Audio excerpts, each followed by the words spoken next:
Hey, this is Pam Perry. So we are here talking with Sharon Jenkins, and we're talking about writing because I always talk about speaking, but I firmly believe that every speaker should have a book and every author should speak. So they go hand in hand. So today we're going to talk about how to really write that book because people are just overwhelmed with that.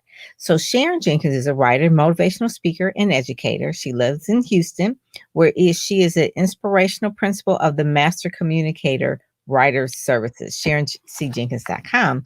But we're also going to talk about some of the things that she has coming up as well. That is a conference of how to write your book in 90 days. And she also has this little person here that I met when I went to Houston, Jasmine. Jasmine is one of her students, I guess you would say. She wrote a book, and I love this book called Live Fully, 10 Golden Rules for Living a Rich Life. Now, you can see it doesn't have to be really, really thick, but it just has to be powerful.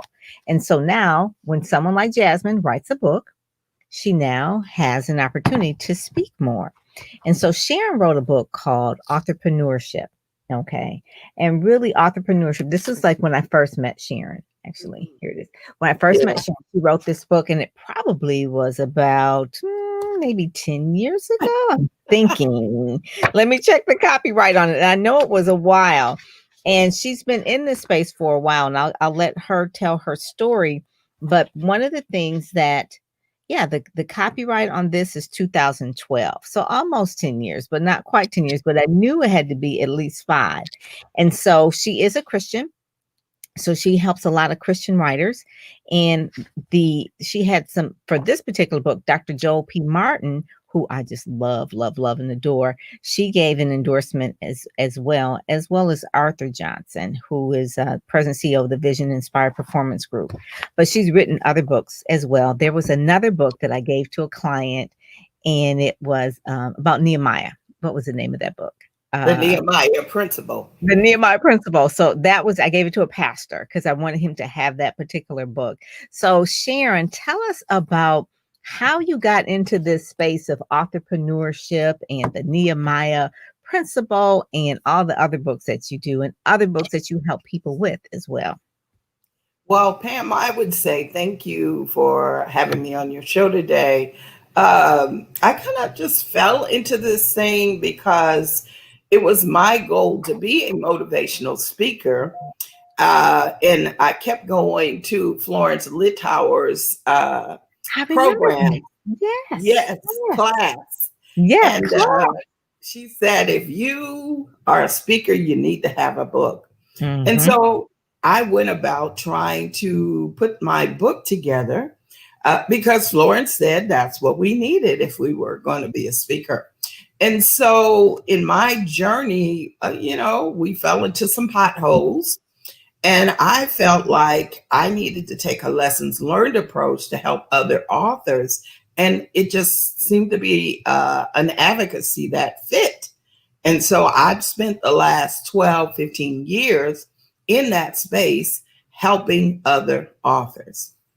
And it was so easy for you. So you went to Florence Littauer class. I think it stands for Christian Leadership and Speakers Service or something like that. Yes. Right. I remember that. Dr. Stacey Pierce, I believe she was in that as well. And she's went on to write probably 40 books now. But one of the things that it's not easy to really put a book together, and you do the editing for people and you do it fast. So that must have been a gift. So tell us about before you even went to speak, because writing had to be your thing.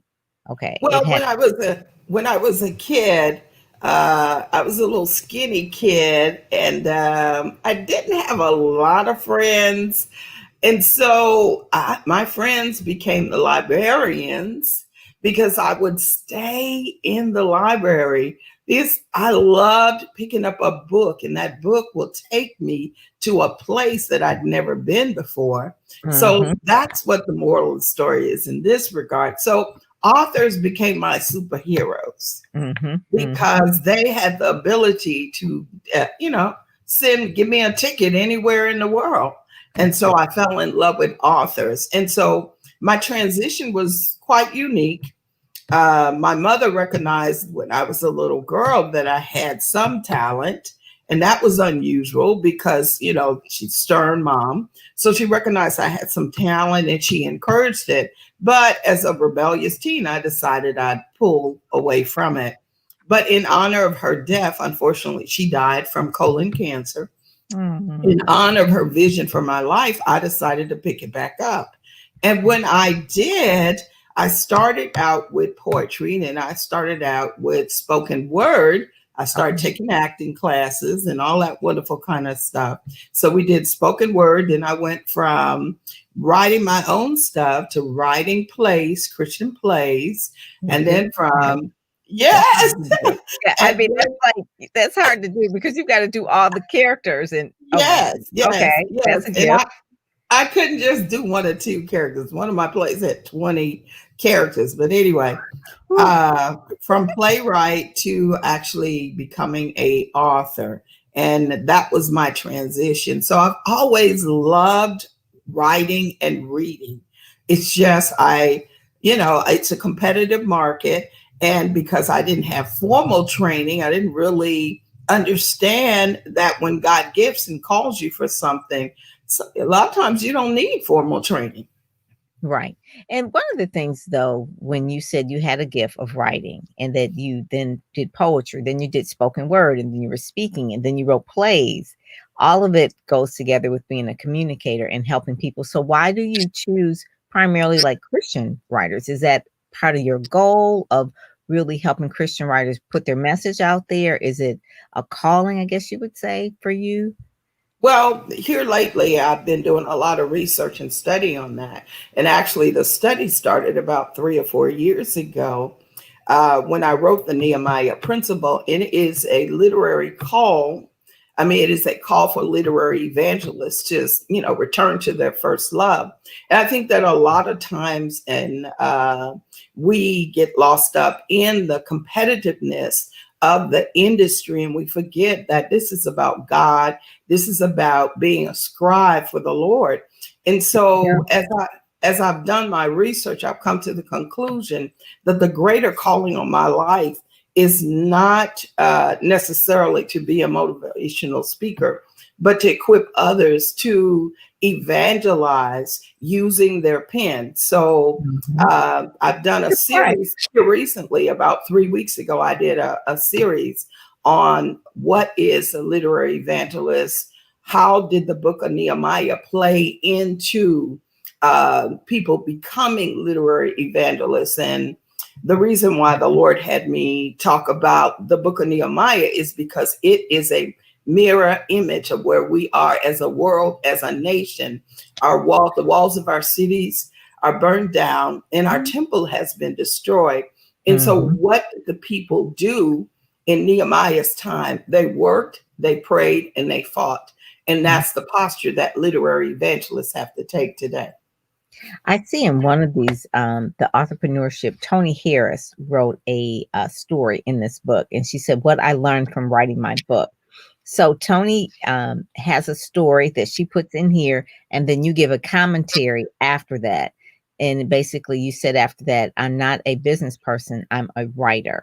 And so, kind of give us a little bit of Tony, because I do know of Tony. So, did you help her with her book as well, her or very her very first book, she has gone on to write quite a few, but I have had the advantage of being in place. God has strategically placed me in that difficult place where first time writers are, and they're pondering, should they, would they, could they, and they're Mhm. asking themselves three questions: who's going to read what I wrote, Right? how can I write, and then the last thing is, what am I going to write about? And so, I have a particular anointing to help people discover what that looks like, to help them navigate the minutiae, I'll say, so Mhm. that they can get to a point and a place where they are comfortable relaying their message, exposing themselves, being Mhm. transparent to the world. Mhm. Kinda like Jasmine. I mean, Yes. her Matter of first. fact, Yes, yes, and I think she's writing her second book now. I think the first yes, book is The Heart.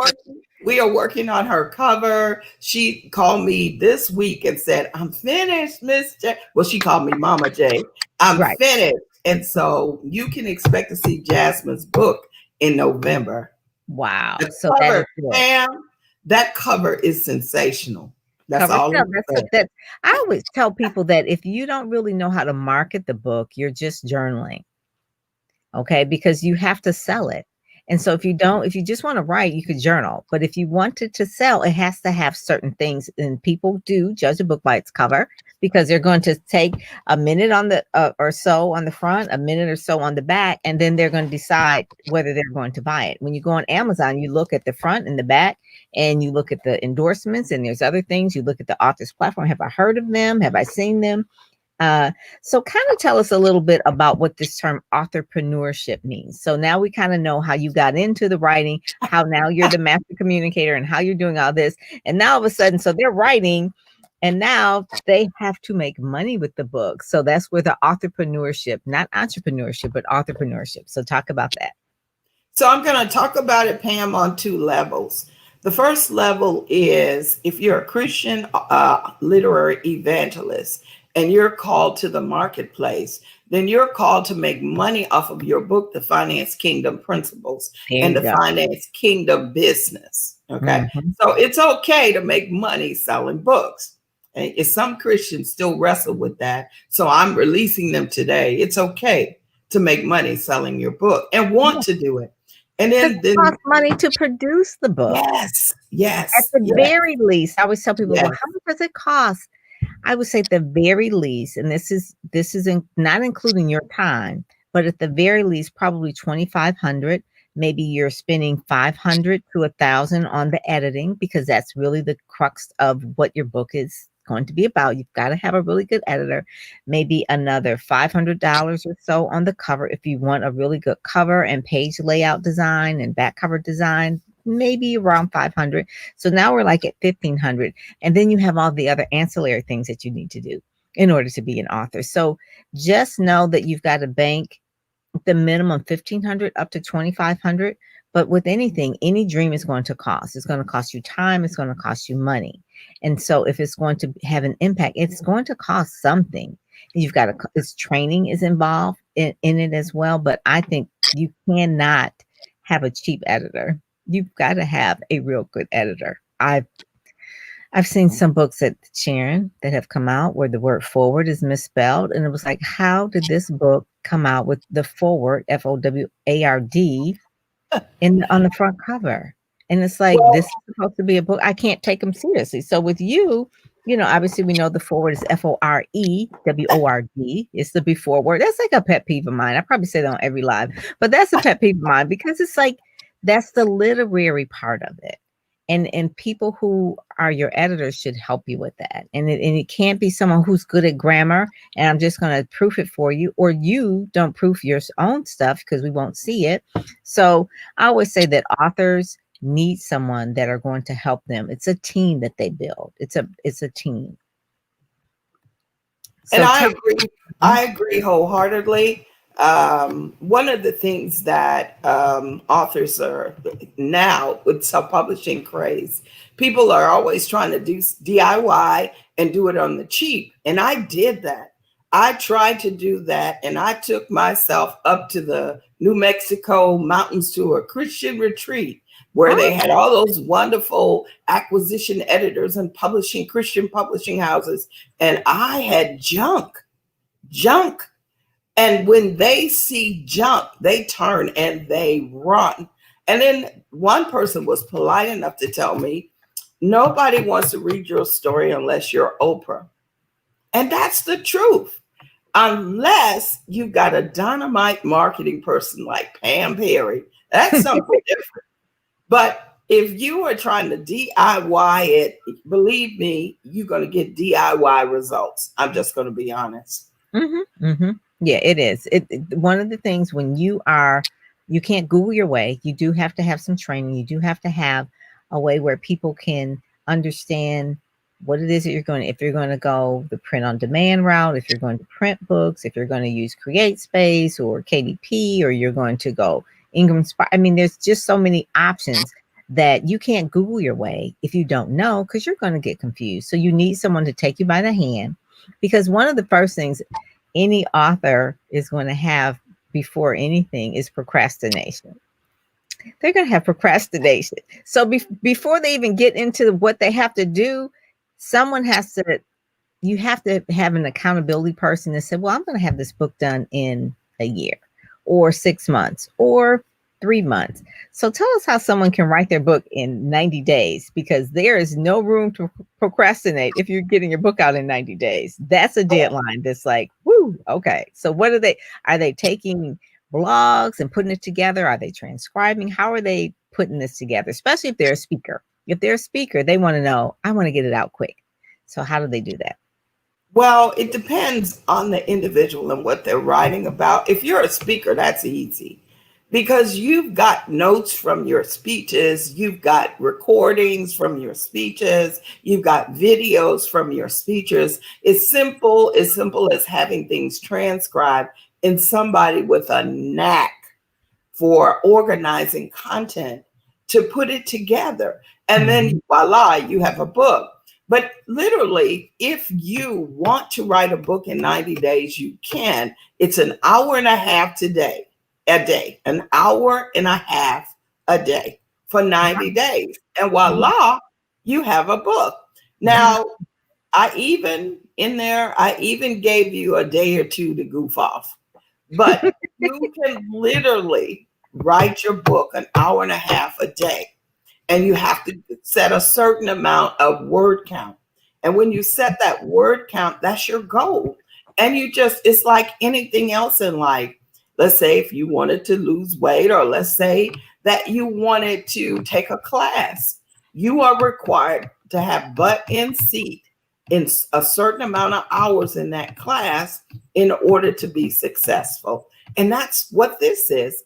90 days of my life, I am going to structure it so that I can get her done in 2021. And it's very simple. So what we do is we help you put together your plan for doing that. And we're on the sidelines, we're coaching you, and we know all of the various processes that you're going to have to go through. So when we know that when you start writing a book, that you need to also think about marketing that book at the same time, Say that So, again.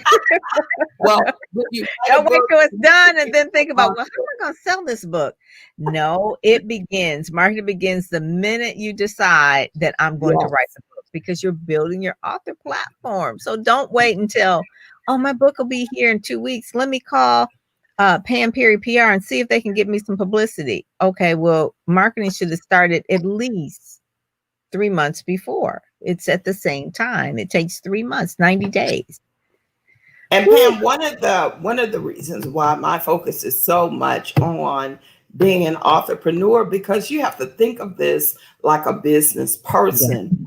When you first open your doors to a new business, you make a huge initial investment in the success of that business. It's the same thing with a book. What do you want that book to do? You have to sit down and say, well, I want to sell 1,000 copies this year.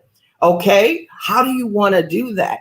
And then look at the dollars associated with making that happen. That's why the writing the book in 90 days, that's a piece of your year that you're making an investment in creating a product that will give you passive income. Mm-hmm, mm-hmm. While you And also have an opportunity for you to go and speak. Yes. So people will be buying your book. They'll be buying your e-course that's based on your book. They'll be buying your promotional products that are based on the book. A book can bring about so much. So people will be buying your book. So that's the beauty of it all. Mm-hmm, mm-hmm. And you can take courses out of the book as well. And you can actually do workbooks. You can actually make it it's so many things. I remember working with a coach years ago, William Patterson. And William Patterson, I love William Patterson. I don't know where William is now. I think he's doing his financial thing, but William said that he could pull out of his book, I think it was called the Barron series, and he pulled 120 products out of that one book. He never Oh, really wrote another book. 120 products. And oh, it that's was phenomenal. amazing. Yeah, his was like a financial type of a book, but he had 120 products that he pulled out of that particular book. And it is one of the things, if you sit still for 90 days and go to your event, write your book in 90 days.info, people will see that, oh my God, why didn't I do this sooner? Especially if you want to speak. My program, Ready, Set, Go, Speak. One of the parts of that system is actually doing the set part. The set is really getting the book together. It doesn't have to be a thick book. It just has to be your messaging in a format that people can understand. The word author is what is part of the word authority. So if you want to be seen as an authority, becoming an author is the first step. It's a great way to position yourself. It is a great way to have people understand how to refer you.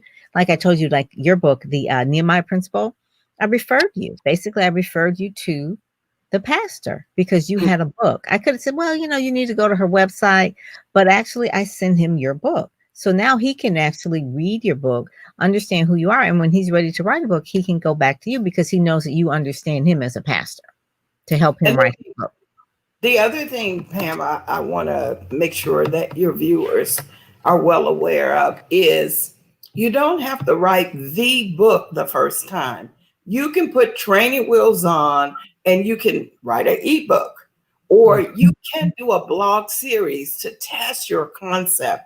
If you're a little, skittish about, stepping out and doing a book, well, start small. You can be a guest blogger, do blog posts on different websites. They're looking for content. So I Or write love, articles. yes, yes, yes. Mhm. And then you build up your readership. People fall in love with your style. They fall in love with you. And then when you write a book, you've got a ready audience who are waiting to read something from you. And believe you me, once you get those ride or die fans, they don't go anywhere. If you write another book, you're guaranteed that they're going to buy it because they're falling in love with your style. And another thing, you've got to be approachable. You Yes. can't just stay behind your computer. People need to know who you are. And Pam is really good at helping people know who you are. And social media, you have to engage in social media. People see authors as a celebrity, so you can't be standoffish. You've got to really engage your readers. And I always tell people that the more you get feedback from the readers, the better writer you will be. And then also, one of the things you said, Sharon, about what you did is that you spent a lot of time reading. The best writers are readers.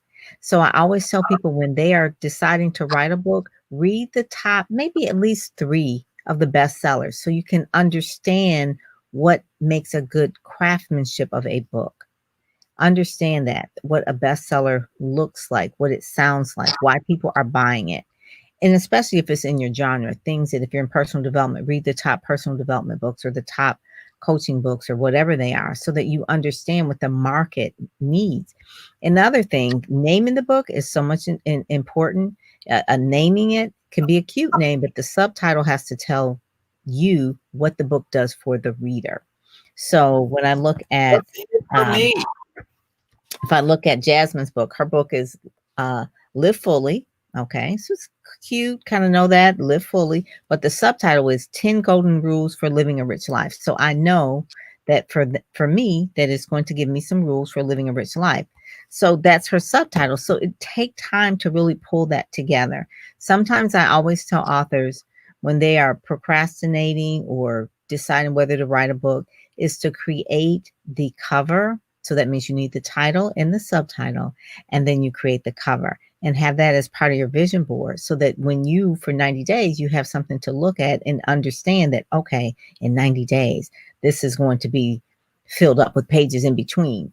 And so while you're writing the book, also make sure that you get endorsements from people who trust you, know you, like you. They don't necessarily have to read the book, but maybe just give them three chapters, because you should get three chapters for them to understand that this is going to be a good book, so they can give you an endorsement. And hopefully it's a person that has other books as well on Amazon, because Amazon is its own. We could do a whole session on Amazon, Sharon.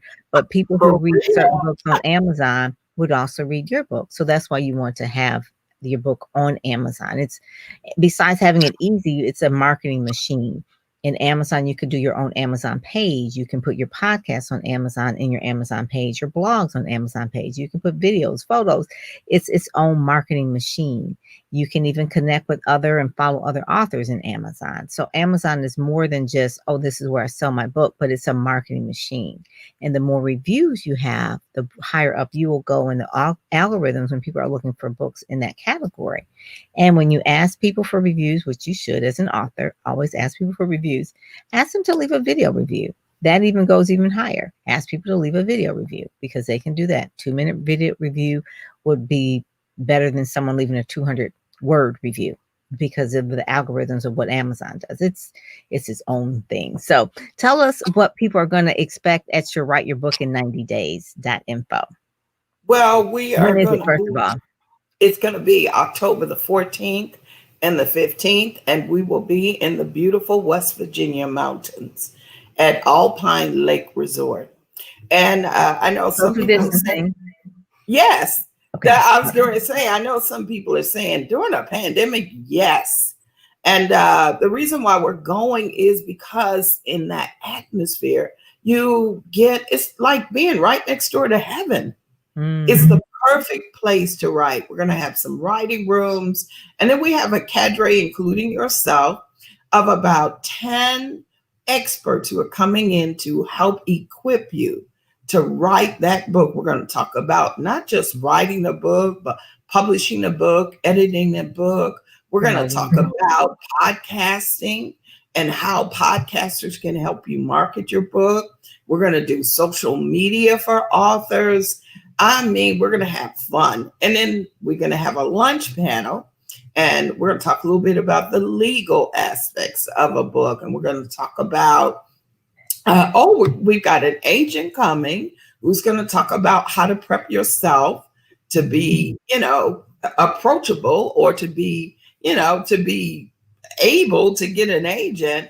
And then we're also going to have a West Virginia native, a Christian fiction author, Sarah Loudon Thomas, who's from West Virginia, come and talk about her experience. She now lives in North Carolina. But we're going to have loads of fun, and we're going to have the writing rooms so that you can, and also it's virtual, by the way, too, not just on site, but virtual. But we're going to have writing rooms where you can come into that writing room. And if you need some help, just raise your hand and we'll reach in and help you. And the thing of it is that people can have a book going into 2021. Yes. If you And do this, we guarantee, if you stay focused and you do this, we guarantee that you'll have your book by the end of January.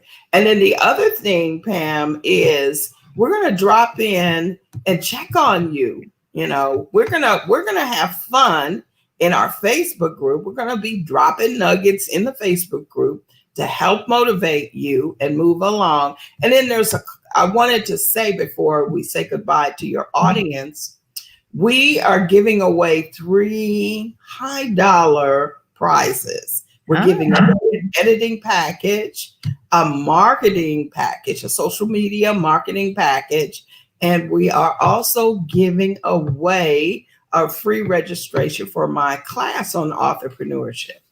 oh my God. Okay. All right. So all they have to do is just register, and then they Yeah, will be well, eligible for that. actually, they have to attend our virtual book Okay. signing with Sarah Loudon Thomas. Oh, okay. Well, then that's all they have to do for that. Okay. Very good. Very good. So tell people how they can, well, tell them about all the books that you've helped people with as well. Some of the ones that you've done recently. I know Jasmine, you've written 2 that I know of. The Oh, Near My Principal and the Entrepreneurship, which I Pam, think everybody should get. I'm laughing, Pam, because today I was putting together an ad with my book babies, and I had so many book babies, I couldn't put everybody on in the ad. It just blew my mind. I was like, oh my goodness, look at all my book babies. I'm currently working on a project with Dr. Barbara Walker Green. She's written this very impressive book on women in leadership. And Mhm. it's she's taken her dissertation, her findings from her dissertation, and put them in common speak. And if you are a shero, you want to connect with her. So check her out on Facebook.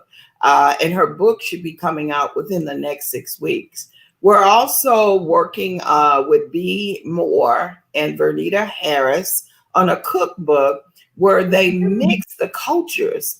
And the main thing about the cookbook is the seasonings, not the food, but the seasonings. I Okay. think that's a great idea, and it's been endorsed. The forward is by Prairie View University's president. Okay. So, and we got a lot of stuff going on over here at McWriting Services. And then we have other books. I just recently released a couple of books. And most of my authors here lately have been Christian authors or business authors. Dr. Mhm. Angelica Pigman wrote a book called Accountability Matters. And so she just recently released her workbook. We did a workbook for her. So, I mean, we got a lot of stuff going on over here, Pam. I don't know if people can see this part right here. This is the elements of a startup book project, and then it's on the opposite side, the startup of a business plan. And so let me just read some of this, Sharon, because I know you probably don't have this. But one of the first things of a startup book project is determine what type of book you're writing, determine what the proposed title will be, determine the book's premise, determine the book's mission, determine what the reader will gain from the book, identify the book's exceptional, I can't say Exceptionality. exceptionality, right? I'm looking at it. I was like, okay, why can't my lips move with that? Identify the target audience, determine who is the competition, identify your credentials as an expert in the subject matter, and determine your marketing strategy and establish your literary team. So I would think that one of the things that you're going to do when you go to write your book in 90 days, you'll actually have the fill in the blanks for those parts right there. Just like it sounds like, oh, okay, well, yeah, I know what I'm talking about. No, there's systems for each one of those to determine that.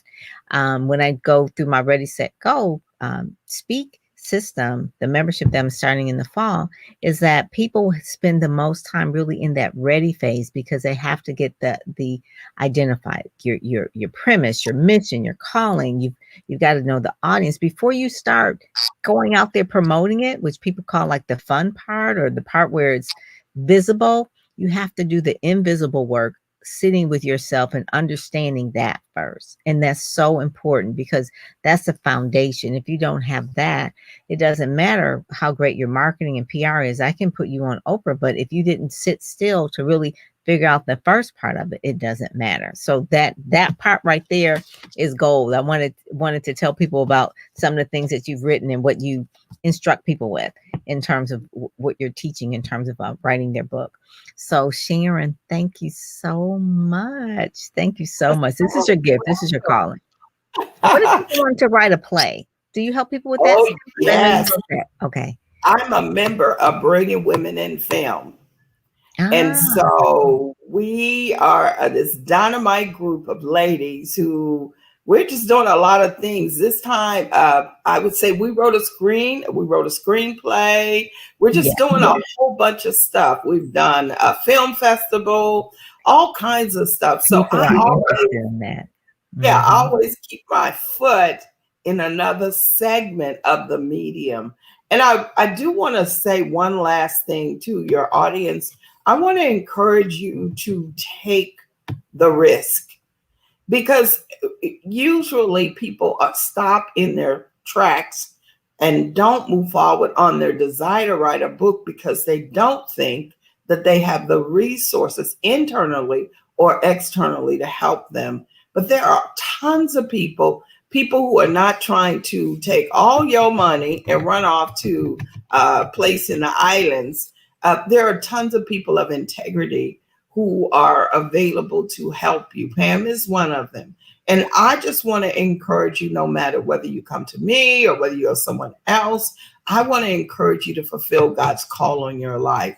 Simply because when you do what God's called you to do, the whole universe is better as a result of it. My world is tremendously better because I have the gifting and the calling to help people deliver their book babies. And there's nothing like seeing an author, first time author, look at their name in print. It's nothing like it. It's just like they delivered a physical girl or a boy. So That's I want true. to share that with you. You deserve to have that experience. That is so true. It is so true. Thank you so much, Sharon. So I want people to go to write your book in 90 days, that they could write their book in 90 days.info. That's where they go to get all the information. She's got other speakers. It's a real live way. We always hear like, oh, I don't know if I can write my book in 90 days. She is guaranteeing that you will have a book by the end of January. So there's no excuses. And one of the things she said, you've got to risk in order to win. So if you want to win, you got to take the risk and you've got to put yourself out there. So that's one of the things that you can do. Opportunity is there. It's now been presented. So if you don't do it, it is not like no one nudged you and taps you on the shoulder. It's here. So it's time. So I thank you so much, Sharon. Thank you so much for joining us. And for those who want information on the Ready, Set, Go Speak program, you see it scrolling at the bottom for those who really want to get their brand and their PR and their marketing together. So that's what we do there. So I look forward to the event, Sharon, and speaking to your people that's going to be there. Thank you so We're much. going to have fun, Pam. All righty. Take care. Okay, bye-bye. Bye bye.